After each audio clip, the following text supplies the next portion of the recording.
Welcome to SSC Medi. Staff selection commission के द्वारा एक बहुत बड़े चेंजेस किए गए हैं एसएससी की रिक्रूटमेंट प्रोसेस में, सीजीएल और सीएचएसएल में, जिसका इफेक्ट ये पड़ेगा कि रिक्रूटमेंट प्रोसेस की जो रिक्रूटमेंट प्रोसेस है वो चेंज हो जाएगी और इसका इफेक्ट एसएससी सीजीएल और एसएससी सीएचएसएल की वैकेंसीज पर भी पड़ेगा और इसका इफेक्ट आप पर भी पड़ेगा कि आप किस में अप्लाई कर सकते हैं या अप्लाई नहीं कर सकते हैं। यहाँ पर आप देख सकते हैं कि government of India, ministry of communication, department of post के द्वारा ये लेटर जारी किया गया है स्टाफ सिलेक्शन कमीशन को, जहाँ पर सब्जेक्ट है recruitment of postal assistant and sorting assistant PASA through combined graduate level examination CGL conducted by SSC. यहाँ पर पोस्टल असिस्टेंट और सॉर्टिंग असिस्टेंट को जो रिक्रूटमेंट है जिसे PASA कहते हैं, जो CHSL के द्वारा रिक्रूटमेंट की जाती थी, तो यहाँ पर बात की गई है कि ये CGL के द्वारा रिक्रूटमेंट की जाए।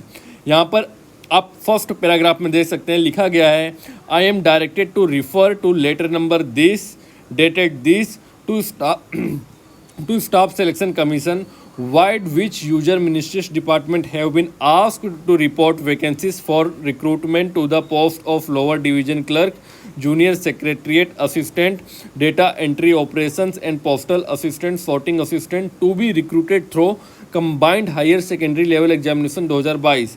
यहाँ पर यही बात की गई है कि स्टाफ सिलेक्शन कमीशन को कहा गया था कि 2022 की जो वैकेंसीज हैं वो 2022 की CHSL की वैकेंसीज जो हैं उसके थ्रू जो lower division clerk, posting assistant, sorting assistant, data entry operator और जूनियर सेक्रेटरिएट असिस्टेंट, इसकी वैकेंसीज को कंडक्ट कराया जाए। लेकिन यहाँ पर एक चीज़ और ऐड की गई है इन दिस कनेक्शन, इसी कनेक्शन में it is pertinent to mention that the department of post has notified revised recruitment rules for the post of postal assistant and sorting assistant on 17 June 2022 as per the revised recruitment rules.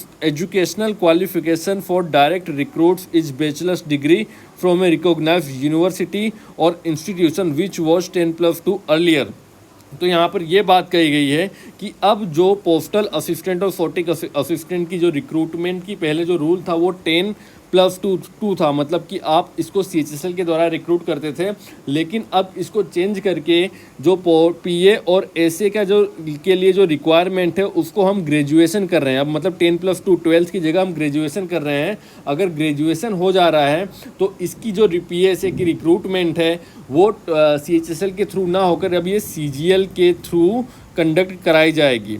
आगे कहा गया है in view of the change in the prescribed educational qualification from 10+2 to bachelor's degree, staff selection commission is requested to recommend candidates for appointment as postal assistant and sorting assistant on the basis of the combined graduate level examination 2022 onward.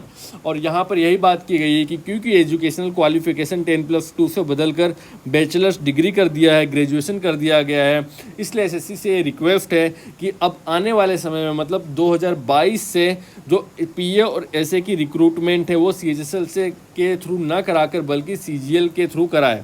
इसका मतलब ये है कि PA और SA की जो vacancies है वो CGL 2022 में ऐड कर दी जाएगी।